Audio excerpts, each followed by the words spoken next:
मुझे ये बताते हुए बहुत हर्ष हो रहा है कि अब हम रेजोनेंस कोटा को लेकर आ रहे हैं आपके शहर सिरसा में। अब आपके बच्चे को अपने सपने को साकार करने के लिए आपसे दूर नहीं जाना होगा। आपको बस जाना होगा खैरका स्थित आरपी सीनियर सेकेंडरी स्कूल के प्रांगण में, जहां पर रेजोनेंस कोटा की फैकल्टी आपके बच्चे को ट्रेन करेगी भविष्य के डॉक्टर और इंजीनियर बनने में। सभी प्रमुख परीक्षाएं जैसे JEE main, JEE advanced, NEET UG, AIIMS, international olympiad, NTSC, KVPY, CA, CS, CMA, CLAT, Resonance ने गुणवत्ता और मात्रा दोनों में अच्छे परिणाम देकर खुद के लिए एक नाम बनाया है। अधिक जानकारी के लिए आप डबवाली रोड स्थित RP senior secondary school visit कर सकते हैं या कॉल कर सकते हैं नीचे दिए गए नंबर पर। अब होंगे सपने साकार। धन्यवाद। आज इस सरकार ने पैन कार्ड और आधार कार्ड को जोड़ने के नाम पे 1111 रुपये प्रति व्यक्ति के हिसाब से लेने का काम कर रही है। अंत हो इसके लिए चौधरी ओम प्रकाश चौटाला जी ने परिवर्तन यात्रा शुरू करी है। चौधरी ओम प्रकाश चौटाला जी ने जब यात्रा शुरू करी थी तो उससे पहले लोगों से कहा था, हमारे एक जिम्मेवारी लगाई थी कि हम जिस भी गांव में जाएं, जहां भी लोगों से मिले, खुल करके लोगों से एक बात पूछ ले कि क्या आप परिवर्तन चाहते हो। मैं बागली गांव के बुजुर्गों से, नौजवान साथियों से, माताओं, बहनों और बच्चों से पूछना चाहता हूं, क्या आप परिवर्तन करना चाहते हो? आप परिवर्तन चाहते हो? यहाँ परिवर्तन चाहते हो? नहीं, मैं आपसे एक और बात पूछना चाहूंगा। आप लोगों ने संदीप चौधरी देवीलाल जी को ताकत दी, सदा चौधरी ओम प्रकाश चौटाला को जहाँ ताकत दी, वही चौधरी ओम प्रकाश चौटाला जी का आपने सदा सम्मान करने का काम किया। आज मैं आपसे ये पूछने के लिए आया हूँ कि क्या जैसे पहले आप लोग हमारे ऊपर विश्वास और भरोसा करते थे, आने वाले समय में फिर से उसी तरह हमारे ऊपर विश्वास और भरोसा करोगे? आप इस बात का भरोसा करोगे?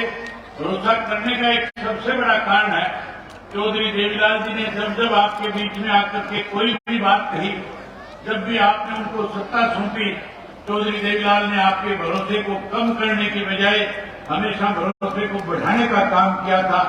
याद करो, सन 1986 के अंदर न्याय आंदोलन के दौरान चौधरी देवीलाल जब आपके गांव में आया करते थे, गांव गांव में लोगों से जब मिलते थे तो कहा करते थे, आप मेरे पे भरोसा और विश्वास जताना, मुझे एक बार सत्ता सौंपने का काम करना, जैसे ही आप मुझे सत्ता में लेकर के आओगे, मैं हर बड़े बुजुर्ग का मान सम्मान करते हुए 100 रुपये माहवार पेंशन देने का काम करूंगा। चौधरी देवीलाल ने उस वक्त किसान से, गरीब से, मजदूर से, कमेरे से, छोटे दुकानदार से कहा था कि आज जो तेरे ऊपर कर्ज है, मैं इस कर्ज को कम करने के लिए हरियाणा प्रदेश के हर गरीब आदमी का 10,000 रुपये तक का कर्जा माफ करने का काम करूंगा। वहीं उन्होंने तीसरा वायदा किया था कि गरीब की बेटी की शादी में कोई दिक्कत और कठिनाई न आए, अब उसके लिए 5100 रुपये गरीब की बेटी को कन्यादान के रूप में सरकार के खजाने से देने का काम करेंगे। चौधरी बंसीलाल उस वक्त मुख्यमंत्री हुआ करते थे और चौधरी बंसीलाल ने कहा था, ऐसा हो नहीं सकता, सरकारी खजाने से इस तरह से धन दिया नहीं जा सकता। अगर ऐसा हो सकता तो मैं इससे चौधरी देवीलाल से पहले इस काम को आगे बढ़ा देता। चौधरी देवीलाल ने कहा कि मैं चौधरी बंसीलाल की तरह नहीं, मैं कानून बना करके सारे के सारे काम करूंगा और कानून बना करके सारी सुख सुविधाएं आपको प्रदान करूंगा। जैसे ही आपने सत्ता सौंपी, चौधरी देवीलाल ने पहले कैबिनेट की मीटिंग में फैसला लिया कि आज से बुजुर्गों की 100 रुपये माहवार पेंशन, उसके साथ 10,000 तक के कर्जे माफ, और तीसरा नीचे लिखा था 5100 रुपये गरीब की बेटी को कन्यादान के रूप में। और तीनों बातों को अधिकारी लिख करके लेकर के आए, नीचे दस्तखत कर दिए देवीलाल, और उसी दिन से हरियाणा प्रदेश में तीनों की तीनों बातें लागू होंगी। आज चौधरी ओम प्रकाश चौटाला जी ने भी सिंगार गांव के अंदर परिवर्तन यात्रा की शुरुआत करी थी, और परिवर्तन यात्रा को जब शुरू कर रहे थे, हजारों लोग, माताएं, बहनें, बुजुर्ग वहां बैठे हुए थे। उनके बीच में 3 वायदे किए थे कि अगर आप सत्ता का परिवर्तन करोगे, अगर आप बदलाव लाने का काम करोगे, आप चौधरी देवीलाल की नीतियों की सरकार बनाओगे, तो हम आपको 3 सुविधाएं सरकार बनने के साथ साथ देने का काम करेंगे। उन्होंने वायदा किया कि सबसे पहले चौधरी देवीलाल की जो 100 रुपये पेंशन थी, जिसे सरकार ने काटने का काम किया है, हम उस पेंशन को 100 रुपए से बढ़ा करके 7500 रुपया गुजरात के मान और सम्मान के रूप में देने का काम करेंगे। हर घर में अगर 2 पेंशन लेने वाले होंगे तो 15,000 रुपया मिलेगा। जहाँ 15,000 रुपया पेंशन का देंगे, वही हर घर में एक पढ़े लिखे नौजवान बच्चे और बच्ची को सरकार में नौकरी देने का काम करेंगे। जहाँ नौकरी देंगे, कोई नौकरी से छूट जाएगा, हम उसको भी निराश नहीं होने देंगे। हम उस बच्चे को 21,000 रुपया बेरोजगारी भत्ता देकर के उसका मान सम्मान बढ़ाने का काम करेंगे। ये सारी सुख सुविधा प्रदान करेंगे। आज की तारीख में महंगाई बढ़ी हुई है। नरेंद्र मोदी जी हमारी माताओं और बहनों से कहा करते थे कि मेरी सरकार बनाओ, मैं आपको गैस मुफ्त में देने का काम करूंगा। जहां घर घर में गैस के चूल्हे रखा दिए, कहा करते थे आपको गैस का सिलेंडर मुफ्त में मिलेगा। आजकल गैस का सिलेंडर मुफ्त में मिलता है या पैसे लगते हैं? मैं माताओं बहनों से पूछता हूं, गैस का सिलेंडर मुफ्त मिलता है, पैसे लगते हैं? आजकल पैसे लगते हैं। तो 400 रुपए वाला सिलेंडर था, इस नरेंद्र मोदी जी ने, देश के प्रधानमंत्री ने उसकी कीमत बढ़ाते बढ़ाते 1200 रुपए का कर दिया। नरेंद्र मोदी ने तो आपको गैस का सिलेंडर मुफ्त में नहीं दिया।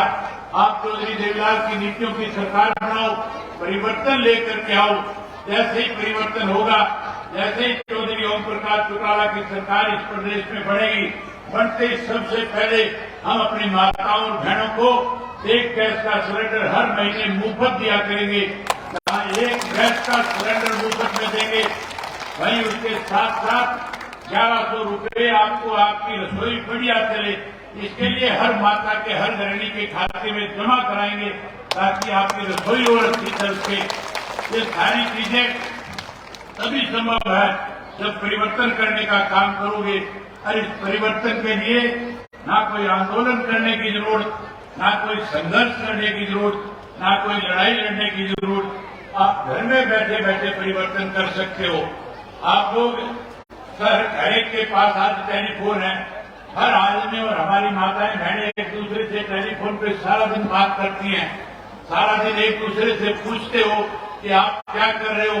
कोई खेत में गया है, कोई बाजार में गया है, कोई दुकान पे गया है, उससे भी पूछते हो कि आज क्या हो रहा है, क्या नहीं हो रहा। हमारी माताएं बहनें तो यहाँ तक भी एक दूसरे से फोन करके पूछती है, आज मैंने कौन सी सब्जी बनाई है, कौन सी कढ़ी और दाल बनाई है। जब आप ये सारी बातें एक दूसरे से पूछो, उस वक्त एक बात कहा करो, सबसे पहले फोन में आते ही राम राम करने के साथ साथ कहो कि परिवर्तन करो। क्या कहोगे? दोबारा बताओ जोर से बोल के कि टेलीफोन पे क्या कहोगे? परिवर्तन करो। जहाँ एक दूसरे को मिलो, राम राम करो, अपने से बड़ों को मान इज्जत और सम्मान दो, उस वक्त भी एक दूसरे से को परिवर्तन करो। जो कोई गांव के अंदर अपने आप को बड़ा बीजेपी का या सरकार का अपने आप को बड़ा हिमायती मानता है, जो कहता है आज भी सरकार मेरी जेब में है, वो जब आपको मिले तो उसको 3 बार कहो परिवर्तन करो, परिवर्तन करो, परिवर्तन करो। जब वो आपको दिन में 20 बार 30 बार मिलेगा, आप उसको बारी बारी से यह बात दोहराओगे, कहोगे।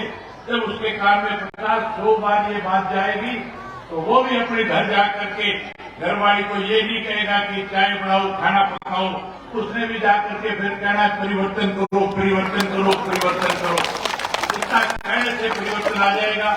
मैं उम्मीद करूंगा कि आज से इस बात की आप गांठ बांध लेंगे, एक दूसरे से जब मिलेंगे हर हालत में इस बात को दोहराएंगे और हर एक व्यक्ति को बच्चे बच्चे की जबान पे आज के बाद परिवर्तन लाने का काम करेंगे।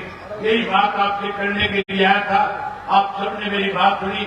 मैं खास करके नरेश प्रधान जी का इस बात के लिए बहुत आभारी हूँ कि उन्होंने जहाँ इस कार्यक्रम को इतना बड़ा करने के अंदर दिन रात मेहनत करके आप लोगों के बीच में जा करके आपको यहाँ इन्वाइट किया, वही मैं प्रधान जी को इस बात की बधाई देता हूँ कि उन्होंने अपने गांव में वही पहचान रखी है जो पहले से हुआ करती थी।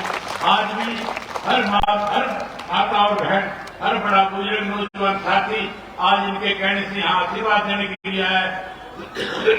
जहाँ इन्होंने आपको मेरे रूबरू, मुझे आपके रूबरू करवाने का काम किया, इस बात का आभार व्यक्त करता हूँ। वहीं का इस बात का भी धन्यवाद करता हूँ कि आज तक इस यात्रा का ठहराव भी आपके गांव में है। यहीं पे सबके भोजन की व्यवस्था करिए। सामने वाली जगह में